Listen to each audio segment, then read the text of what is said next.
Yo voy a preguntarle a la producción si ya está Mario Lozano, infectólogo, escuchándonos para ya comenzar a hablar con él. Mario, ¿estás ahí? ¿Cómo estás? ¿Qué tal? Buenas tardes. Muy bien, muy bien. Saludos a todos en el piso y a Susana en su casa. Ahí está. Queríamos preguntarte por los nuevos síntomas, ¿no?, que se tienen en cuenta cuando uno está o cree estar infectado, ¿verdad? Bueno, esta enfermedad que estamos padeciendo ahora es una enfermedad muy nueva, recientemente conocida y la verdad es que lo que sucede es que los laboratorios en todo el mundo, los equipos de salud de todo el mundo están trabajando a un ritmo vertiginoso y aparecen novedades cada tanto. Imagínense que hace 4 meses no la conocíamos. Lo que conocemos ahora, la velocidad con la que aumentó nuestro conocimiento de esta enfermedad no tiene parangón con ninguna otra enfermedad en la historia de la humanidad, y efectivamente se han correlacionado nuevos síntomas con la aparición de personas infectadas, y en particular la pérdida de olfato y la pérdida de gusto son 2 nuevos síntomas que se han incorporado a la clasificación de casos. No quiere decir que siempre suceda eso, pero si una persona tiene fiebre y además tiene alguno de estos síntomas, es más probable que padezca de COVID-19. Ajá. Mario, buenas tardes, un gusto conocerte. Buenas tardes, Susana. Igualmente. Le preguntaba justamente a los chicos de producción si eras médico. Me dicen que sos licenciado en virología, cosa que me considero sumamente ignorante, no conocía la profesión. Soy bioquímico. Soy bioquímico, me especialicé en virología en los proyectos de investigación, mi carrera como científico. Bien, bueno, entonces tendrás una vasta experiencia en todo lo que son bacterias, virus. ¿Y qué es lo que más te llama la atención de este virus? ¿Su virulencia, sus particularidades? Contame un poquito. Bueno, este virus pertenece a una clase de virus que nosotros clasificamos como virus emergentes, que producen enfermedades que antes no conocíamos. Lo que no quiere decir que no existieran antes en la naturaleza, pero que no las veíamos porque no afectaban a muchas personas o no afectaban a ninguna persona. Este virus en particular es un virus que estaba alojado en un huésped, en un anfitrión diferente al ser humano, que todos los virus tienen un anfitrión particular. En este caso era muy probablemente un murciélago, con también probablemente un anfitrión secundario. Eso se está investigando. Hay otro mamífero, la civeta, que probablemente haya participado en la cadena de transmisión. Y lo que es sorprendente de este virus con los virus que conocemos es la tasa de reproducción que tienen los seres humanos, cómo rápidamente ha encontrado un camino para transmitirse de un ser humano a otro. Vos pensás que una epidemia que podría haber sido pandemia a nivel global tan importante como esta, como fue, si ustedes se acuerdan, cuando se mencionó la gripe aviar, también en el sudeste asiático, en China, que empezó con una tasa de mortalidad muy alta, pero nunca se llegó a transmitir eficientemente de persona a persona. O sea, era un problema muy grave para quienes la sufrían, que se habían infectado de aves, y después esa infección se quedaba en la persona que la había sufrido y no se transmitía de persona a persona. En este caso, este virus, entre comillas, aprendió a transmitirse entre personas muy rápidamente y con una eficiencia muy alta. Eso es lo que más sorprende, ¿no? Mario Lozano, Nayara Vecchio te saluda. En base a los primeros síntomas, ¿hay algunos que se dan al comienzo y cuándo uno empieza a contagiar al otro? ¿Al segundo día de tener el virus? Bueno, cuando se empezó a describir esta enfermedad se pensaba que los individuos asintomáticos no contagiaban. Con el tiempo se empezó a recabar datos de que efectivamente el contagio empieza a ser posible a los 4 días aproximadamente de que una persona se infectó, cuando todavía puede no tener síntomas. Después los primeros síntomas que aparecen, como en todas las enfermedades virales, son la fiebre alta, a veces aparece dolor muscular, seguramente en esta enfermedad que afecta a las vías respiratorias algún problema respiratorio, tos, algún dolor en el pecho, en los pulmones, en las vías respiratorias en general, y después aparecen otros síntomas como los que describimos recién, que tienen que ver con, más particularmente con este virus, ¿no? Pero lo que hay que tener en cuenta con estas enfermedades es que no siempre en distintas personas vemos los mismos síntomas. Claro.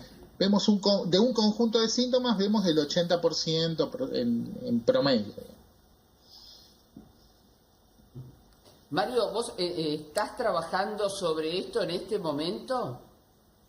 No, nosotros en el laboratorio que yo fundé en la Universidad de Quilmes, que es donde trabajo, es uno de los laboratorios que está trabajando con el diagnóstico del virus. Es uno de los laboratorios descentralizados de los 50 y pico de laboratorios que el gobierno nacional hizo la capacitación a partir desde el Malbrán y ahora está trabajando en el diagnóstico viral. Mario, ¿y ve bien esta cuarentena administrada que baja del gobierno? ¿La considera que es correcta? Mira, a mí me parece que las medidas que han estado tomando el gobierno son correctas, han sido puestas, este hecho ha sido puesto en manifiesto internacionalmente. Hay muchos países que toman a la Argentina como modelo como un buen modelo para actuar en contra de la pandemia.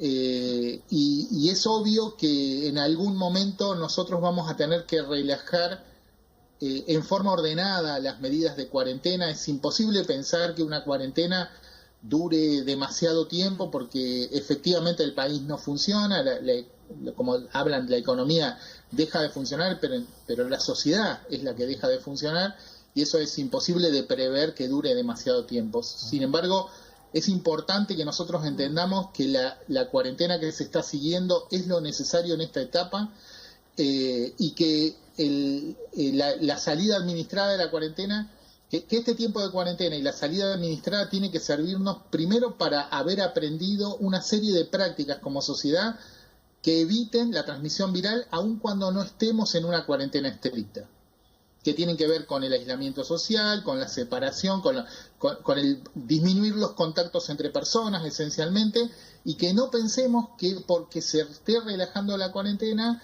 estamos en una situación en la que no nos va a pasar nada, porque la enfermedad puede tener, si nosotros relajamos la cuarentena y la sociedad no se relaja al mismo tiempo, relaja sus medidas, va a haber una segunda oleada de la enfermedad que es tan grave como la que estuvimos parando con tanto esfuerzo todos los argentinos, y la verdad que con tanta admiración que nos ven desde otros lugares, ¿no? Mario, en tu laboratorio lo que se está estudiando, para que la gente entienda un poquito, es sobre la medicación que debería recibir un paciente, como lo fue la gripe A, el famoso Tamiflu. ¿Eso es lo que tu laboratorio está trabajando ahora? No. Nosotros trabajamos en nuestro laboratorio con otros virus en ese sentido. Trabajamos con dengue, trabajamos con el virus de la fiebre hemorrágica argentina, trabajamos con una serie de virus hemorrágicos en general, que son emergentes pero de otras características, y trabajamos en el diseño de métodos de diagnóstico, de vacunas, de conocimiento de la biología de los virus, para entender qué es lo que pasa. Sí. No, termine el concepto y tenía una pregunta para hacerle. Y en este caso, como tenemos el equipamiento y gente formada de manera adecuada para trabajar con estos virus, desde el gobierno provincial nos pidieron si podíamos transformarnos en un laboratorio de diagnóstico para sumar posibilidades de hacer diagnóstico en la provincia de Buenos Aires y en el país, y bueno, teníamos el equipamiento, terminamos de hacer el entrenamiento de la gente para utilizar el equipamiento particular que requería este virus. Ahora estamos recibiendo los kits de diagnóstico y la Universidad de Quilmes, en un laboratorio que tiene, del que nosotros participamos, que permite realizar estos análisis, ya armó un equipo para hacer, un equipo del que intervienen varios laboratorios de la propia universidad, no solo el nuestro. Y en el laboratorio que usted trabaja, Mario, ¿en qué consiste para la gente que no sabe muy bien, que no tiene bien en claro cómo es el test cuando va una persona? Supongo que primero habrá llamado al 147, tendrá los síntomas positivos y ahí es derivado a hacer el test, ¿no es cierto? Así es, el test requiere primero que el sistema de salud, los médicos, los enfermeros, hagan un hisopado, digamos, un hisopado bucal. Con una herramienta se toma muestra de la cavidad bucal de la persona y eso se pone en un líquido especial, en un tubo que llega al laboratorio en condiciones de seguridad, con una serie de cajas, como si fuera estas mamushkas, digamos, en una serie de cajas que protegen al ambiente de lo que está dentro de ese tubo. Cuando llegan al laboratorio se abre en condiciones de seguridad, eso se procesa la muestra, se le hace un procedimiento para rescatar de esa muestra el genoma del virus, y después en un equipo se amplifica, se aumenta la proporción de ese genoma para poder observarlo. ¿Y nasal también? ¿Cómo? ¿Nasal también solamente es de boca o en nariz general también? Como este virus afecta a las vías respiratorias inferiores y medias, se suele tomar de boca, desde la boca. Bien.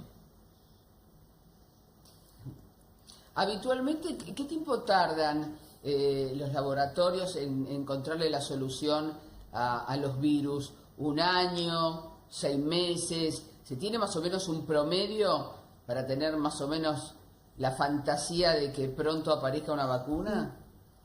Bueno, hay dos tipos de desarrollos que tienen que ver con garantizar la salud de las personas. El primero es el que vos decís, es desarrollar una vacuna. El segundo es desarrollar un tratamiento, una terapia, un medicamento que le permita a las personas que están enfermas curarse de la enfermedad. La vacuna lo que hace es proteger a las personas que están sanas, evitando que se enfermen. El tratamiento ayuda a quienes están enfermos. Es más probable que se desarrolle rápidamente un tratamiento que una vacuna. Nosotros esperamos en los próximos meses, con estas pruebas que está haciendo la Organización Mundial de la Salud, en muchos países, entre ellos la Argentina está participando activamente en esas pruebas, que algunos de los 4, ahora se incorporó otro tratamiento que se está probando, de los 5 tratamientos que se están probando, funcione adecuadamente. Si eso es así, el problema del coronavirus para el sistema de salud va a disminuir drásticamente, porque vamos a disminuir los casos más graves, que son los que requieren internación y los que requieren los aparatos especiales, los respiradores, para que la gente sobreviva lo más posible. En cambio, una vacuna es mucho más difícil de garantizar que funcione bien, porque una vacuna requiere primero que el método que se usa sea un método muy efectivo en producir anticuerpos. Eso no está garantizado de entrada, no se tiene tanto conocimiento en ningún virus para garantizar de entrada cuál es el blanco hacia el cual la vacuna se va a dirigir eficientemente. Y después tiene que ser segura para la población. Las vacunas no necesariamente son seguras todas las que se producen. Entonces hay que probarlas y esas pruebas requieren tiempo, por lo menos, como mínimo es un año, ¿no? Para la vacuna. Mario, y en base a la decisión del gobierno porteño de la autorización para los mayores de 70 años, ¿le parece bien ante toda esta pandemia? Ahí se cruzan situaciones que tienen que ver con lo ideológico, además de con lo de la salud pública.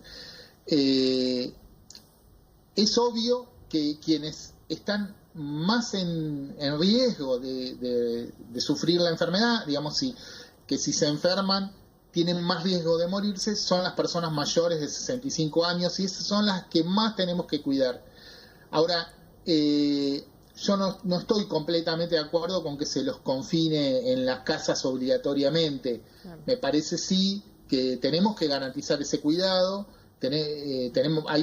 Hay miles de personas seguramente mayores que no tienen quienes puedan salir a hacerle las compras, quienes compren los medicamentos, digamos, que seguramente van a estar obligadas a salir, y hay que permitir que eso suceda, si no es una locura. Pero me parece al mismo tiempo bien que se recomiende fuertemente que las personas mayores salgan y se contacten lo mínimo posible con otras personas. Bien. Mario, para terminar, hablabas de vacunas, ¿no? Se dijo hace unos días que quienes estamos vacunados con la famosa BCG que nos dan a los 6-7 años, bueno, esta vacuna que es muy generosa, dura 60 años, así que el chico que se la dio a los 6-7 años, hasta los 67 años aproximadamente, esa persona está protegido. Contame un poquito si es así, si es medio como un folclore que se armó. No, la BCG es una vacuna muy que da muchísima protección, que dura muchísimo tiempo esa protección, que es segura para la aplicación en la gente, hace muchísimo tiempo que se aplica. Nosotros siempre que se puede recomendamos que se sigan los calendarios de vacunación porque protegen a la gente. Y protegen a quienes, además, cuando nosotros nos vacunamos, nos protegemos nosotros y también protegemos a esa pequeña parte de la población que no puede vacunarse. Hay muchas personas, que es una pequeña parte de la población, pero son muchas personas que tienen problemas en su sistema inmune y no pueden desarrollar anticuerpos contra las vacunas. Esas personas, la única garantía que tienen de no enfermarse es que más del 95% de la población esté vacunado, de manera que funcionan ellos, el resto de la población genera lo que se llama protección de rebaño sobre esas personas, los cubren de personas vacunadas, se rodean de personas vacunadas, y si un virus llega a la población, le cuesta mucho atravesar, alcanzar a la persona que no puede vacunarse. Bien. Mario Lozano, muchísimas gracias, un placer haberte conocido y haber escuchado todas estas cosas que nosotros obviamente desconocemos, así que un placer, ¿eh? Gracias, Susana, gracias, Daniel, gracias a todo el piso.